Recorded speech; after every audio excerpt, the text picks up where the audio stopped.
Hi everyone, it's Ardith. Thanks for stopping by. Today I have a really quick video showing how I made my card for this week's Muse Card Club, where Kim gave us a pretty floral inspiration. I focused on her color scheme of purple, green, black and white, her flowers, and her black script sentiment. I started by blending Catherine Pooler inks onto a white panel with my new life-changing blender brushes from Picket Fence Studios. If you've had trouble in the past with blending, especially with fading out to white, these may be the answer for you. I started with Flirty Fuchsia and I blended from the bottom to the top, fading it out as I went. To do this, just start with your full brush at the bottom and use some good pressure.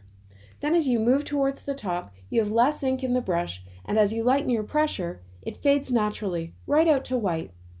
Like every new tool, it takes some practice to get used to how much ink to load up and how much pressure to use. I've only used these brushes a few times, but I'm already getting the feel of them. Once I had the fuchsia down, I grabbed Royal Treatment.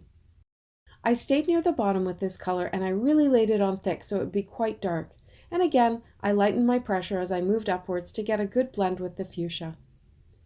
To add some texture, I used my distress sprayer to spritz water over the blended area and I picked it up with a paper towel. Next, I grabbed my Love Grows stamps and dies from Catherine Pooler Designs. I love these flower dies, especially with the hole cut out of the middle.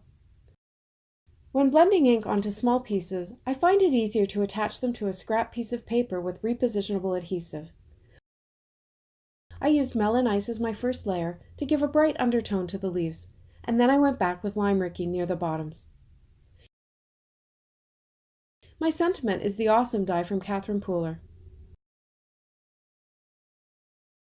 To finish the card, I glued the die cut directly to the panel and I stamped Your from the Starlights stamp from Catherine Pooler.